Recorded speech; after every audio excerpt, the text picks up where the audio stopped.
Hi guys, we're going to color up this rainbow unicorn. It is one of my favorite stamps. It's by Whippersnapper. It's such a cute little guy. I think it's a guy. I don't know. Do you think it's a girl? I don't. It used the rainbow colors, and what I really wanted to focus on was how I got this color blend for the tail. This is a really cool technique that you can apply to lots of different things like a mermaid's tail, a dragon. It's just blending between the coloring groups. So we're going to treat this as a little mini coloring class, and I'm going to show you how I colored this, but especially focused on the mane to get the rainbow. And we'll create a very similar card. So I grabbed out a bunch of markers. I'm not 100% sure what I used on my original, but I'll read these off here as I go so you know what I am using. But what I did was I tried to grab a light and a dark from each of the color families that I wanted to use. And I'm going in rainbow order, but the best thing about rainbow order is that it allows us to build bridges between the colors. So let me talk you through that. I'm starting here with red, and I'm just going to flick like I normally would. So a little bit of R24, and then I'm going to take my light red and continue that out. Now I'm going to go to my oranges, and orange has red in it. So I'm building a bridge. I'm using the commonality between orange and red to help me blend this out. And this is YR02. Pull out YR04, but I'm actually going to skip over. I don't think I need it. That looks orange enough to me. So now I'm going to go to Y13. So now we have YR and Y. They both have Y in common. So I'm going to use that commonality to blend them together. And I'm using something I call a swish flick. And I have my piece of cardstock out here. I was doing this in another video. And normally when we do flick, we are putting our marker down and we're creating like these pools of color. Swish flick is something I made up. I totally made that up. I've never read it, never seen it. It's just something I tell my students. We're doing more of like a rocking motion and coming up with these kind of swishes here, but that helps us because we're not creating that dark pool that we don't have to worry about blending that out. So I'm using my swish flick here to facilitate blending between these colors. Now I think I can do a little bit better of a blend. You know how I can do that? Instead of using YR04, I should have grabbed YR00.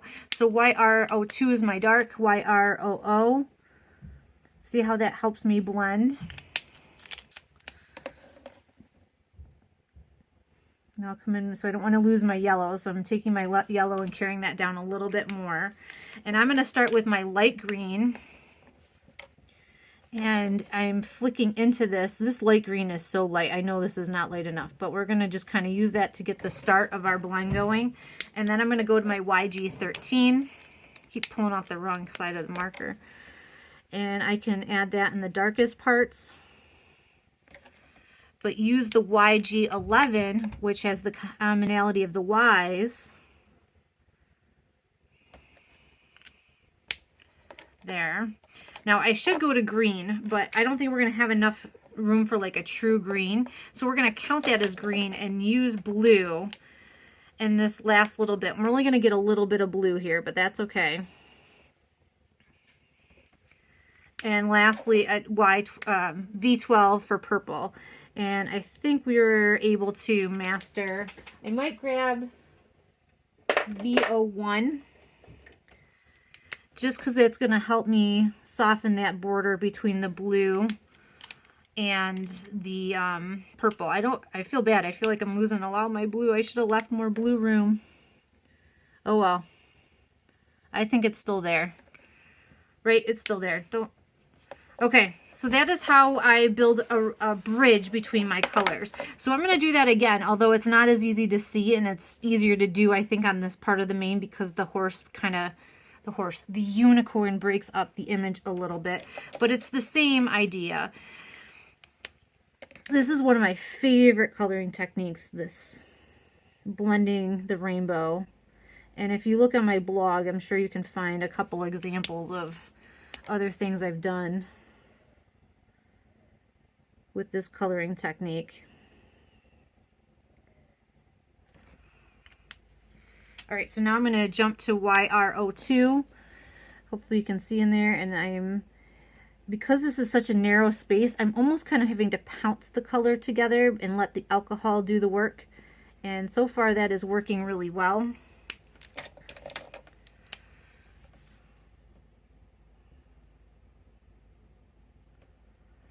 So there is our Y13, and now I'm going to come in with my YG11 because that blends so wonderfully with that.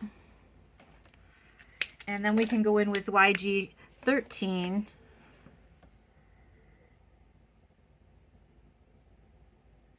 and blend that out. And now let's see if we can do blue a little bit better justice here.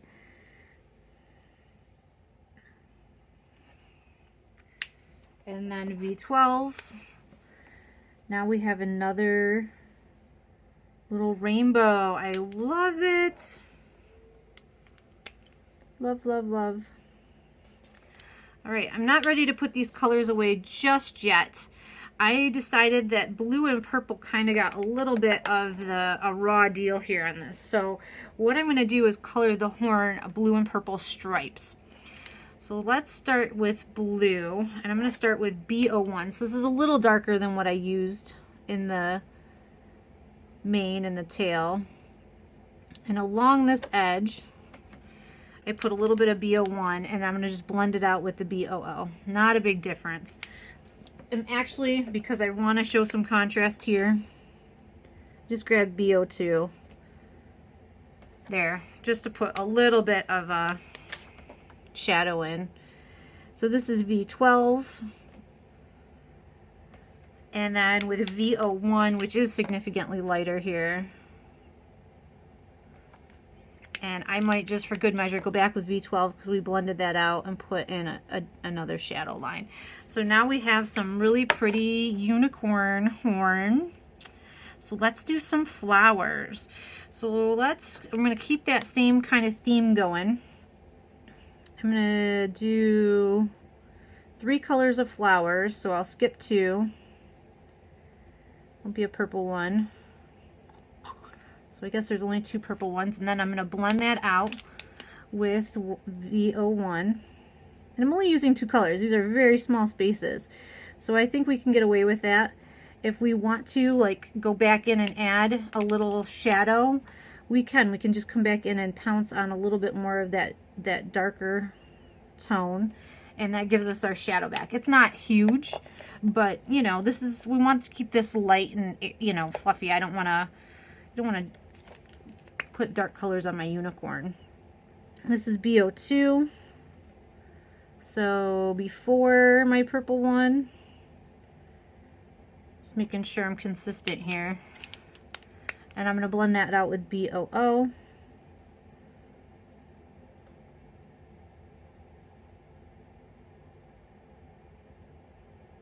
So cute. And then this last one we're going to do with our red. So we have R24 and R14. So I'm going to put the red.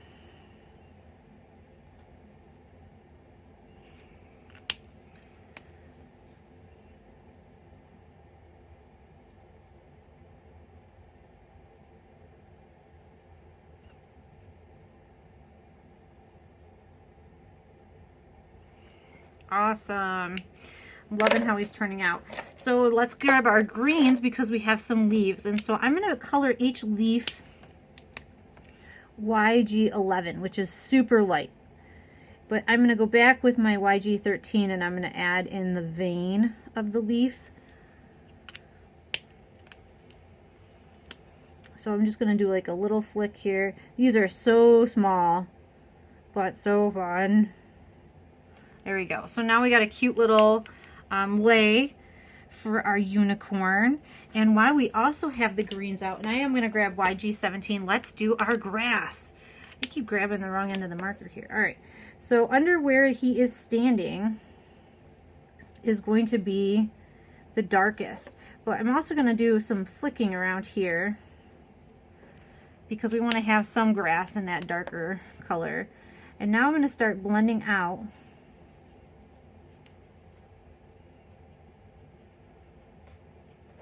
where he's standing, and then continue to blend that out with YG11.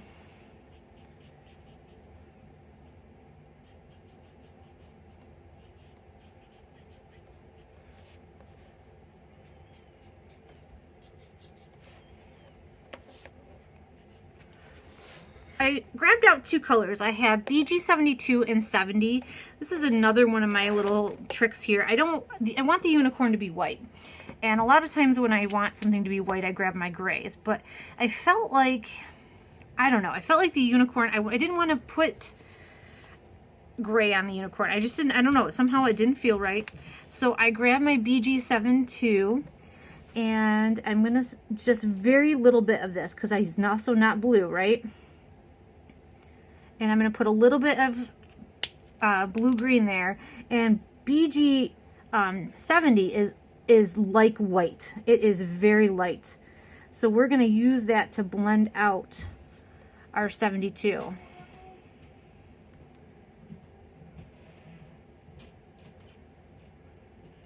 Okay. And once this dries, that line right there will get a little lighter. And I mean that very, very, very, very, very tiny bit of your 72. So I'm just going to put a tiny bit under his chin. Let's see, and on his back.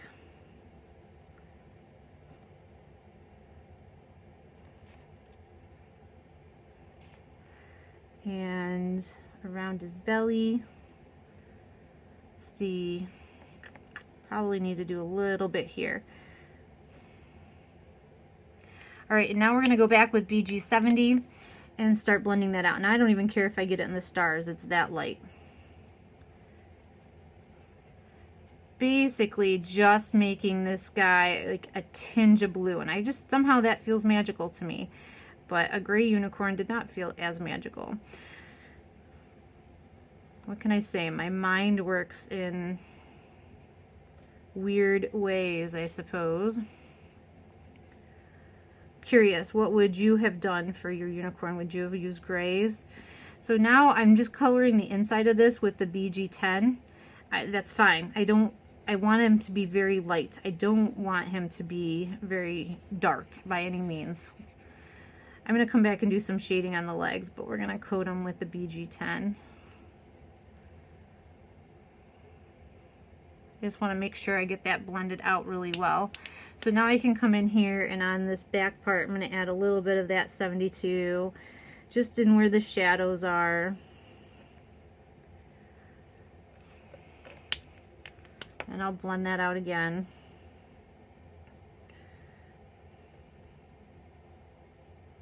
You could do, I was just thinking of alternatives here, could do like really light pink. Even the next time I do this, I'll do him in really light pink. Ooh, I like that idea. I don't know, somehow I got in my head that he's a boy unicorn. So the blue seemed to be natural to me, I guess. I don't know. I'm going to do BG10 on the wings too. At least this outer part here. Okay, so we can put those away. And as he dries, he will lighten up even more. Pictures of horses, and some of the horses, and I know he's not a horse, had lighter fur around their mouths. So I thought, let's give that a try. So I'm going to come in here with my E00, and it's just a really light, like, I don't want to say almost sandy brown. Reminds me a lot of the beach. And I'm going to put a little bit of E00 just to flick it in to give the snout some shape. And on his little chin. But I'm pretty happy with that light color. And I might put a little bit in his ears. We can always go back and add that. And then I'm also going to do his wings. I'm going to come in with E00 and blend that out to E00.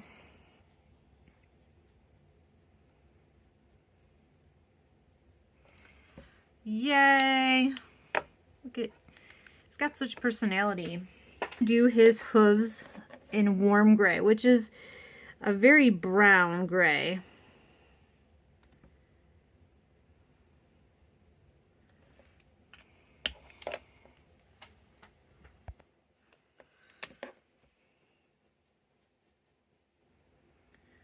And I might get a slightly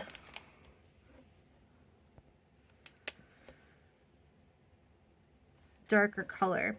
And I'm okay with this. In all seriousness, I want to ground the the unicorn. And if, you know, and I think if they were like lighter, I don't think he would feel as grounded, I guess. I don't know how else to say that. He wouldn't feel, I don't know. I think this is going to give him a more, the image more weight and let your eye kind of sit on him a little bit, I guess. I'll think about how else to say that. You tell me what you think. By adding that darker color here on the bottom, do you think that now all of a sudden it just feels, I don't know.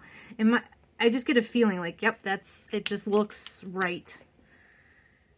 So there's something visually about that helps center the unicorn on the card. And while we have this out, I'm going to start with W4, but I might go in and W6. I think W4 is sufficient. I'm just going to fill in his little nostrils so it gives him some depth. On my original, I colored the stars in Y13 and Y11, but since I colored that one, I have discovered this yellow gold, or it's like a yellow gold gel pen, and I love it, and it has a little sparkle to it. So let's use our gel pen to color in these stars, because he should sparkle. He should definitely sparkle. Right, so I have the orange gel pen, and I'm going to come in here and I'm going to put a dot of the orange in the center of each of the flowers, just as a little fun detail. And I'm deciding about what color I want to put in the center of the wings. Not really sure. I was thinking pink, but I was like, we didn't really put pink anywhere in this card. There's red, but there's no pink. So I don't want to introduce a new color just for that. So maybe what I will do is I won't put any color, because I don't want to introduce another one. This is clear, so I am going to add sparkle, but not color, if that makes any sense.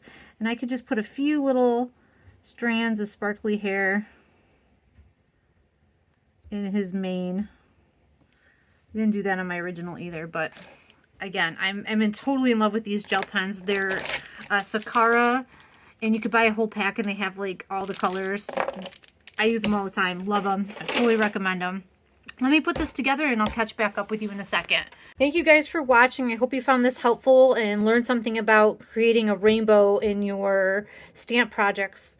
It's a technique that I use all the time. It's such a fun thing. If you have any questions or give it a try, pop me a note. I'd love to see what you guys are doing.